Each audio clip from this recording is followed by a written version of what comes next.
Welcome to Kenton's videos. Enjoy the video. In this video, I will explain how to play Resident Evil 4 on a low-end PC. First, let's dive into the in-game settings. You'll want to set all graphics options to their absolute minimum. This includes textures, shadows, and lighting. Also, reducing your screen resolution, perhaps to 720 pixels or even lower, can provide a substantial boost in performance. Disabling demanding visual effects like anti-aliasing will also help your frame rate immensely. Next, let's look at some crucial system tweaks. Ensure your graphics drivers are fully updated. This often provides performance improvements. Before launching the game, close any applications running in the background, like web browsers or chat programs, to free up system resources. You can also open Task Manager, find the Resident Evil 4 process, and set its priority to high for a slight performance edge.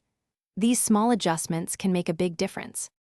For those comfortable with modding, there are excellent community-made solutions. Many mods are specifically designed to reduce the game's graphical demands. Look for texture packs that use lower resolution assets, which significantly decrease video memory usage.